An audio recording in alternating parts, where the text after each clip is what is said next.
Hi students, வணக்கம். இப்போ என்ன பார்க்க போகிறோம்? இயல் 4 பயிற்சி 4.6ல் இரண்டாம் கணக்கு என்ன கொடுத்துருக்கோம்? 4.5 சென்டிமீட்டர் மற்றும் 6 சென்டிமீட்டர் அளவுகளை செங்குத்து பக்கங்களாக கொண்ட ரெண்டு அளவும் செங்கோணத்தினுடைய பக்கமாக இருக்கணும். 6 சென்டிமீட்டர் 4.5 ரெண்டுக்கு இடையில இருக்க கோணம் 90 டிகிரியா இருக்கும். முக்கோணம் PQRஐ வரைந்து சுற்றுவட்ட மையம் காண்க மற்றும் சுற்றுவட்டம் வரைகன்னு சொல்லிட்டாங்க.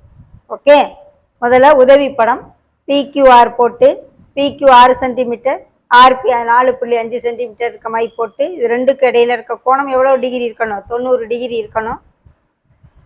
போட்டுட்டு சுற்றுவட்டம் வரைய போகிறோம்.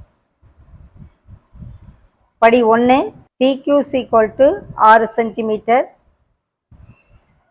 ஆங்கிள் P அதான் 90 டிகிரின்னு எடுத்திருக்கேன். ஏன்னா ரெண்டு பக்கங்களும் இதாக இருக்கணும். PQ = 6 சென்டிமீட்டர், PR = 4.5 சென்டிமீட்டர்,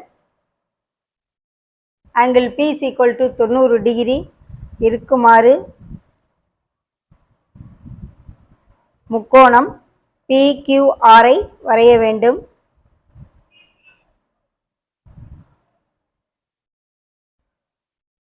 படி 2 PQவின் மையக்குத்து கோடு QRின் மையக்குத்து கோடு வரைய வேண்டும்.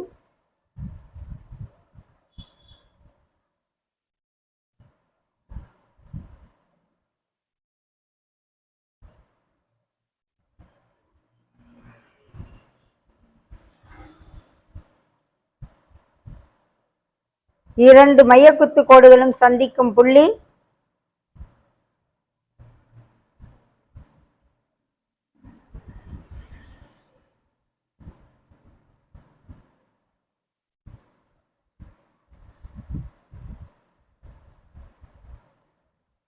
S தான் சுற்றுவட்ட மையம். இங்கே செங்கோணத்தில் இதை நோட் பண்ணணும். செங்கோணத்தில் சுற்றுவட்ட மையம் வந்து கர்ணத்தின் மீது அமையும். பாருங்க, இந்த S கர்ணத்தின் மீது இருக்கு. S-ஐ மையமாக வைத்து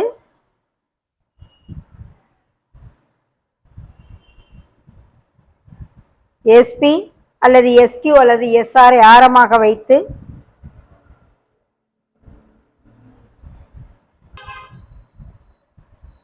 ஒரு வட்டம் வரைய வேண்டும்.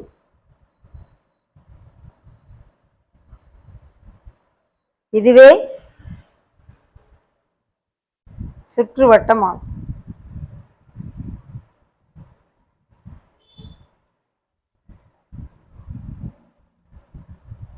செங்கோண முக்கோணத்தில் கர்ணத்தின் மேலே இருக்கும் சுற்றுவட்டம் மையம், குறுங்கோணத்தில் முக்கோணத்துக்கு உள்ளே இருக்கும் சுற்றுவட்ட மையம், விரிகோணத்துக்கு முக்கோணத்துக்கு வெளியே இருக்கும் சுற்றுவட்ட மையம்.